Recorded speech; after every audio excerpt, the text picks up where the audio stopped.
퇴직금 2억이 2년 만에 바닥났습니다. 28년 일한 대가가 730일 만에 증발한 거예요. 이게 남의 이야기 같나요? 지금 이 순간에도 대한민국 어딘가에서 누군가의 노후가 무너지고 있습니다. 더 충격적인 사실이 있습니다. 10명 중 6명은 노후 대비가 전혀 안 된 상태로 퇴직한다는 거예요. 보험개발원이 2025년에 발표한 은퇴시장 리포트를 보면 40대와 50대 중 90.5%가 노후 준비의 필요성을 느끼고 있지만 실제로 준비가 되어 있다고 답한 사람은 37.3%에 불과했거든요. 당신도 그 63%에 속할 가능성이 높습니다. 여기 더 무서운 숫자가 있어요. 통계청 고령자 부가조사 2025년 기준으로 고령층이 희망하는 근로연령은 평균 73.4세인데 실제로 가장 오래 일했던 직장에서 퇴직하는 나이는 평균 52.9세였습니다. 무려 20년이 넘는 격차죠.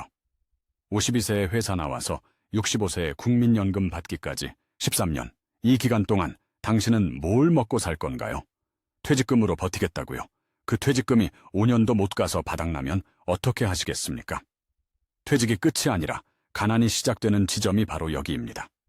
오늘은 퇴직 후 가장 빠르게 가난해지는 사람들의 패턴을 들여다보려고 합니다. 이건 남의 이야기가 아닙니다. 당신의 미래일 수 있어요. 첫 번째 유형은 퇴직금을 한꺼번에 소진하는 사람들입니다. 52세에 희망퇴직을 한 김 씨의 경우를 한번 볼까요? 대기업에서 28년을 근무하며 받은 퇴직금은 1억 5천만 원이었습니다. 1억 5천만 원이라고 하면 엄청난 돈처럼 들리죠. 은행 정기예금에 넣으면 연 3%만 해도 1년에 450만 원, 한 달에 37만 원 정도의 이자가 나옵니다. 하지만 김 씨는 다른 선택을 했어요. 오랜 직장 생활에서 벗어나 자유를 꿈꾸며 평소 관심 있던 카페 창업을 결심했거든요. 주변 지인들도 응원했습니다. 큰 회사 다니다 나온 사람이니 뭔가 잘할 거라고 믿었죠. 김 씨 본인도 자신감이 있었어요. 28년간 대기업에서 일한 경험, 사람들과의 네트워크, 그리고 1억 5천만 원이라는 목돈까지 있으니까요. 강남의 한 골목에 자리를 잡았고 인테리어에 5천만 원을 썼습니다.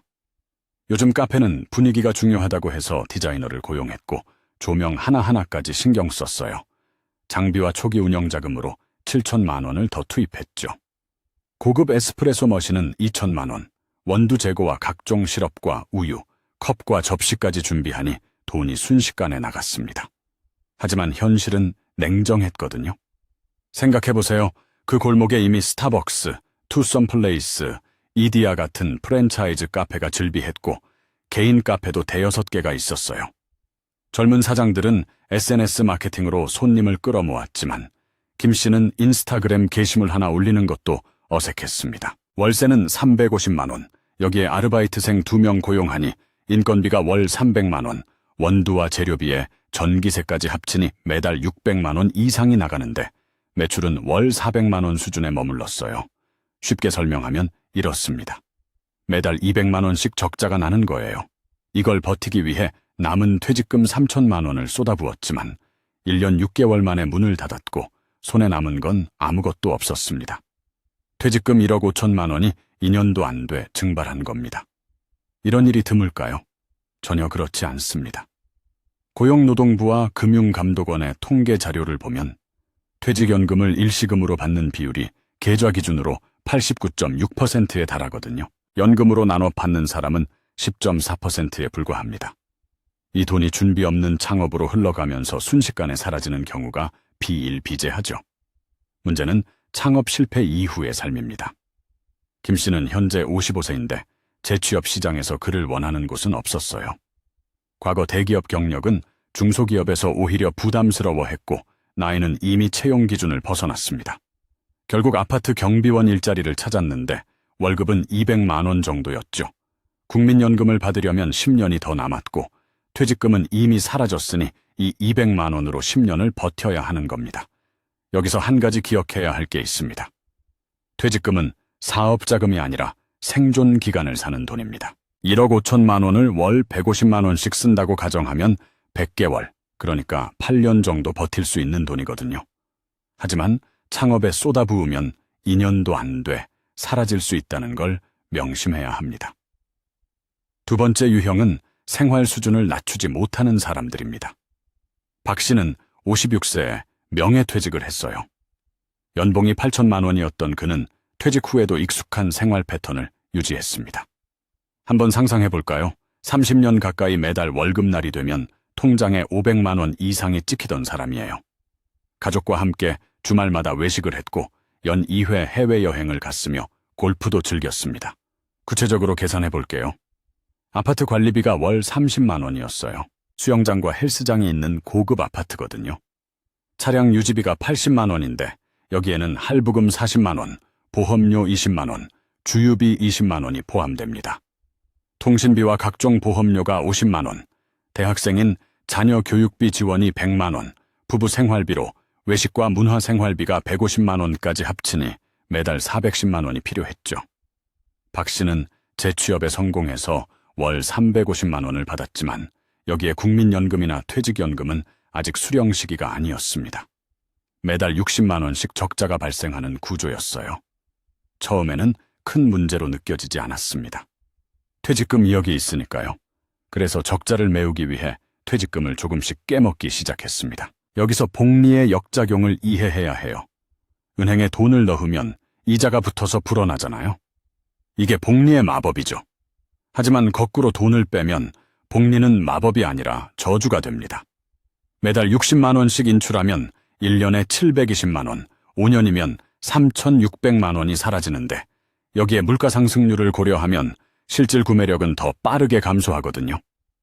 연 2%만 물가가 올라도 5년 후에는 똑같은 물건을 사는데 10% 이상 더 많은 돈이 필요합니다. 박 씨가 62세가 됐을 때 남은 돈은 1억 2천만 원 정도였어요.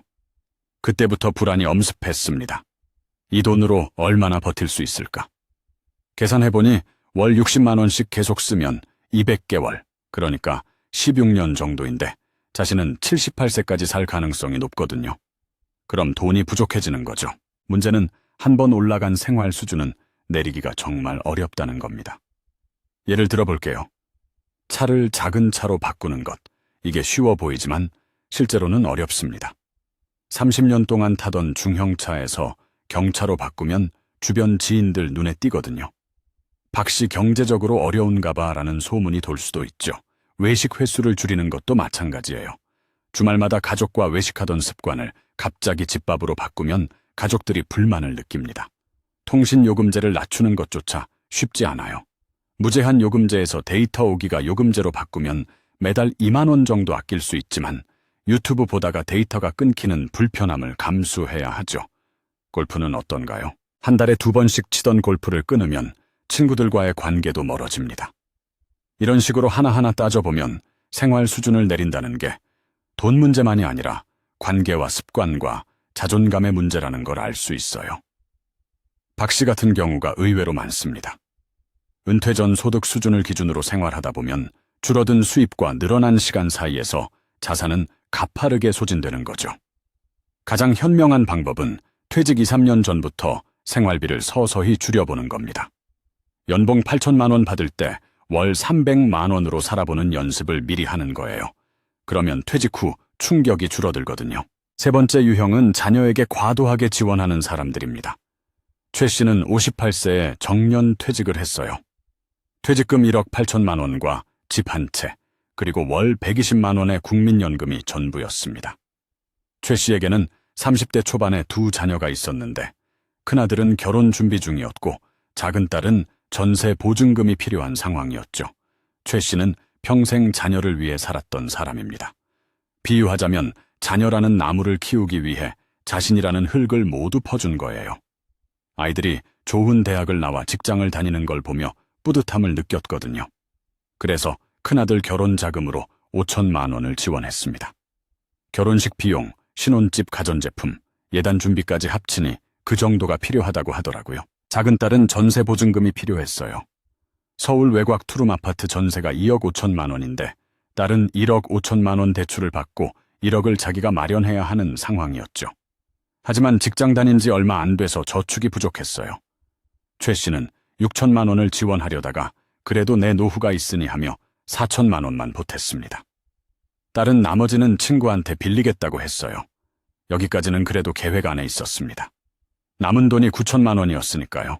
여기서 멈췄다면 괜찮았을 겁니다. 하지만 2년 뒤 큰아들이 아파트를 사려고 할 때 최 씨는 대출 이자를 낮추기 위해 3천만 원을 추가로 지원했어요. 쉽게 설명하면 이렇습니다. 아들이 은행에서 2억을 빌리려는데 금리가 연 4%거든요. 1년에 800만 원씩 이자를 내야 하죠. 그런데 최 씨가 3천만 원을 보태주면 대출을 1억 7천만 원만 받아도 되니까 이자가 680만 원으로 줄어듭니다. 아들을 위한 마음이었어요. 작은 딸이 아이를 낳고 육아 부담을 호소할 때는 손주 돌보미 비용으로 매달 80만 원을 보탰죠. 딸이 직장을 계속 다녀야 연금도 쌓이고 경력도 유지되니까요. 최 씨는 자기 국민연금 120만 원 중 80만 원을 딸에게 보내고 40만 원으로 생활했습니다. 부족한 부분은 퇴직금에서 조금씩 깨먹었고요. 결정적이었던 건 큰아들의 사업 자금이었습니다.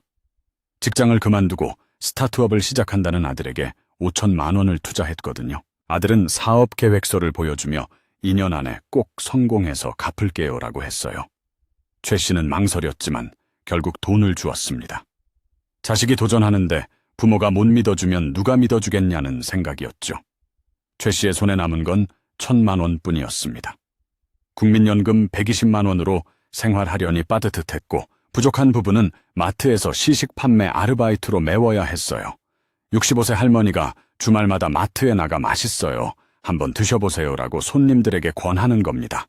하루 8시간 서 있으면 5만 원을 받았어요. 그런데 아들의 사업은 1년 만에 망했고 돈을 돌려받을 가능성은 없었습니다. 최 씨는 65세가 된 지금 월 120만 원으로 생활하며 가끔 자녀들이 보내주는 30만 원에서 50만 원으로 연명하고 있죠. 한국 사회에서 부모가 자녀에게 지원하는 문화는 매우 강합니다. 주변을 둘러보세요. 결혼자금, 전세보증금, 손주 양육비를 부모가 대주는 게 당연하다고 여겨지죠. 하지만 비유하자면 이렇습니다. 비행기에서 산소 마스크가 내려왔을 때 본인이 먼저 쓰고 자녀를 도와야 한다고 하잖아요. 본인이 정신을 잃으면 자녀도 못 돕거든요. 노후도 마찬가지입니다. 부모가 빈곤에 빠지면 결국 자녀가 부양해야 하는 악순환이 발생하죠. 자녀는 자신의 경제력으로 살아가야 하고 부모는 자신의 노후를 지켜야 하는데 이 경계가 무너지면 두 세대 모두 위험해지는 겁니다. 네 번째 유형은 무계획한 투자로 실패하는 사람들입니다. 정 씨는 54세에 조기 퇴직을 했어요. 퇴직금 2억을 받았고 재테크에 관심이 많았던 그는 이 돈으로 투자를 시작했습니다. 처음에는 안전하게 정기예금에 넣으려 했지만 연 3% 금리로는 너무 아깝다는 생각이 들었거든요. 계산을 해보니까 2억을 연 3%로 넣으면 1년에 600만 원, 한 달에 50만 원 정도 이자가 나와요. 생활비로는 턱없이 부족하죠. 그때 주변 지인이 추천한 해외 부동산 펀드에 관심이 갔습니다. 연 8% 수익률을 약속한다는 상품이었거든요. 2억을 넣으면 1년에 1,600만 원, 한 달에 133만 원씩 배당금이 나온다고 했어요. 정 씨는 일단 1억만 투자했습니다. 처음 6개월은 정말 매달 배당금이 들어왔어요. 통장에 133만 원씩 찍히는 걸 보니 신이 났죠. 정 씨는 확신을 얻었고 남은 1억 중 5천만 원을 추가로 투자했습니다. 그런데 1년 뒤 그 회사가 부도를 냈고 원금 회수조차 불가능해졌거든요. 1억 5천만 원이 순식간에 증발한 겁니다. 당황한 정 씨는 남은 5천만 원으로 주식 투자를 시작했어요. 유튜브에서 본 전문가의 추천 종목을 따라 매수했고 처음에는 수익이 났습니다. 500만 원을 벌었을 때 그는 욕심이 생겼거든요. 이렇게 설명하면 이해가 쉬울 거예요. 복권에 당첨된 사람이 또 복권을 사는 것처럼 한번 맛본 수익은 더 큰 수익을 부르는 거죠. 레버리지 상품에 손을 댔습니다.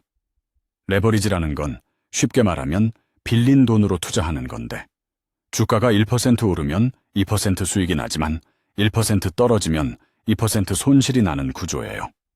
시장이 급락하면서 2천만 원을 잃었죠. 손실을 만회하려 더 공격적으로 투자했지만 결국 5천만 원 중 1,500만 원만 남았습니다. 정 씨에게 남은 건 2억 중 1,500만 원뿐이었어요. 92.5%를 날린 겁니다. 국민연금 수령까지는 6년이 남았고 재취업은 쉽지 않았습니다. 정 씨는 지금 택배 상하차 일을 하며 하루하루를 버티고 있어요. 새벽 4시에 일어나 물류센터로 가서 오전 8시까지 택배를 정리하는 일인데 하루 7만 원을 받거든요. 몸이 아프지 않기를 매일 기도하면서요. 여기서 중요한 교훈이 있습니다. 은퇴 후 투자는 수익보다 생존 확률이 먼저입니다. 젊을 때는 10번 투자해서 7번 실패하고 3번 성공해도 괜찮아요. 다시 일해서 돈을 벌 수 있으니까요. 하지만 60대의 투자 실패는 만회할 기회가 없습니다. 비유하자면 낙하산 없이 비행기에서 뛰어내리는 거예요. 한번 실패하면 끝이죠. 퇴직금이나 목돈을 손에 쥐면 많은 사람이 투자 욕구를 느낍니다. 하지만 투자 경험이 부족한 상태에서 큰 돈을 움직이면 실패 확률이 높아지죠. 특히 고수익을 약속하는 상품일수록 위험도가 높은데 은퇴 이후에는 손실을 만회할 시간이 없다는 게 문제입니다. 5번째 유형은 건강 위기에 대응하지 못하는 사람들입니다. 이 씨는 60세에 퇴직했어요. 퇴직금 1억과 월 150만 원의 국민연금, 그리고 건강만 믿고 살았습니다. 실제로 이 씨는 평생 큰 병치레 없이 건강하게 살았거든요. 등산도 자주 다녔고 담배도 술도 안 했으며 매년 건강검진에서도 문제가 없었어요. 그래서 별도의 건강 대비책은 거의 없었죠. 63세가 되던 해, 이 씨는 갑작스럽게 뇌졸중으로 쓰러졌습니다. 아침에 화장실 가다가 갑자기 한쪽 몸에 힘이 빠지면서 쓰러진 거예요. 다행히 생명은 건졌지만 한쪽 팔과 다리에 마비가 왔고 3개월간 입원 치료를 받아야 했습니다. 병원비가 얼마나 나왔을까요? 문제는 치료 과정에서 급여로 처리되지 않거나 각종 본인 부담이 누적되는 항목들이 생각보다 많다는 겁니다. 예를 들면 이런 겁니다. 일반 병실은 보험이 되지만 2인실은 하루 5만 원씩 본인이 부담해야 하거든요. 3개월이면 90일인데 450만 원이죠. 재활치료 중 로봇 재활은 한 번에 15만 원인데 보험 적용이 안 돼요. 일주일에 3번씩 12주 하면 540만 원입니다. 간병비는 하루 10만 원인데 3개월이면 900만 원이고요. 여기에 뇌졸중 치료에 쓰이는 고가 약제 중 일부는 급여가 안 되는 게 있어서 약값만 300만 원이 더 나갔어요. 3개월 동안 들어간 돈이 2,500만 원이었죠. 쉽게 비유하면 중형차 한 대 값이 병원비로 나간 겁니다. 퇴직 이후 생활비로 이미 3천만 원을 사용한 상태였는데 병원비로 2,500만 원이 나가니 남은 돈은 4,500만 원이었어요. 퇴원 후에도 재활치료는 계속됐고 몸이 불편하니 택시 이용이 잦아졌습니다. 버스를 타려면 계단을 오르내려야 하는데 한쪽 다리가 불편하니까 어려웠거든요. 택시비만 월 30만 원씩 나갔어요. 집안일도 혼자 하기 어려워 가사 도우미 비용이 추가됐습니다. 일주일에 3번, 한 번에 3시간씩 와서 청소와 빨래를 도와주는데 월 80만 원이었죠. 약값은 매달 30만 원, 지팡이나 보조기구 같은 건 추가로 50만 원 정도 들어갔고요. 이 씨는 67세가 된 지금 남은 돈이 1,000만 원도 안 됩니다. 국민연금 150만 원으로 생활하는데 의료비와 간병비만 매달 80만 원이 넘게 들어가요. 부족한 부분은 자녀의 지원에 의존하고 있지만 자녀들도 자기 생활이 있으니 언제까지 도움을 받을 수 있을지 불안합니다. 건강은 돈으로 환산하기 어려운 자산입니다. 특히 60대 이후에는 건강 악화가 곧 경제적 위기로 직결되거든요. 건강보험심사평가원 자료를 보면 65세 이상의 1인당 진료비가 전체 평균보다 훨씬 높은 수준으로 급격하게 증가하는 흐름이 확인됩니다. 실손보험만으로는 부족하고 장기간 병보험이나 암보험 같은 추가 대비책이 필요한데 많은 사람이 이를 간과하죠. 비유하자면 건강은 집의 기둥 같은 겁니다. 기둥이 튼튼하면 집이 오래 가지만 기둥이 무너지면 아무리 좋은 가구를 들여놔도 소용없어요. 그런데 실제로 건강 문제가 발생하면 그동안 모은 돈이 순식간에 사라지는 거죠. 그래서 건강은 운에 맡기면 안 됩니다. 정기검진으로 내 몸의 숫자를 먼저 확인하고 위험 신호는 초기에 잡아야 합니다. 이 5가지 유형은 서로 독립적이지 않습니다. 오히려 복합적으로 작용하는 경우가 많아요. 창업에 실패한 사람이 생활 수준을 낮추지 못해 자산을 빠르게 소진하고 거기에 건강까지 나빠지면 파국으로 치달을 수밖에 없죠. 자녀를 지원하다가 투자로 만회하려다 실패하는 경우도 흔합니다. 핵심은 구조적인 문제에 있습니다. 한국 사회는 실제 퇴직 연령과 연금 수령 연령 사이에 거대한 공백이 존재해요. 평균 52.9세의 주된 직장을 떠나지만 국민연금은 65세부터 받을 수 있거든요. 12년이 넘는 기간 동안 소득 공백이 발생하는 겁니다. 이걸 쉽게 설명하면 다리 중간에 구멍이 뚫린 거예요. 한쪽 끝에서 출발해서 반대편 끝으로 가야 하는데 중간에 12년짜리 구멍이 있는 거죠. 이 구멍을 건너려면 돈이 필요한데 많은 사람이 준비가 안 돼 있습니다. 보험개발원 자료를 보면 조사 응답자 기준으로 은퇴 후 필요한 월 생활비가 평균 300만 원인데 월 평균 예상 연금 수령액이 약 98만 원 수준이었어요. 월 200만 원의 격차를 메우려면 개인 저축이나 재취업이 필수인데 이게 쉽지 않죠. 재취업을 하더라도 과거 소득의 50% 수준으로 떨어지는 경우가 대부분이고 일자리 자체를 구하지 못하는 사람도 많습니다. 이런 상황에서 퇴직금은 마지막 보루인데 이 돈을 어떻게 관리하느냐가 노후의 질을 결정하는 겁니다.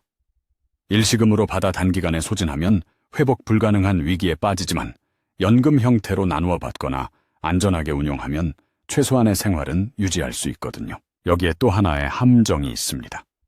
소비 패턴의 경직성이에요. 인간은 한 번 올라간 생활 수준을 내리는데 엄청난 심리적 저항을 느낍니다. 행동경제학에서는 이를 손실회피 편향이라고 부르는데 같은 금액이라도 얻는 기쁨보다 잃는 고통을 더 크게 느끼거든요. 예를 들어볼게요.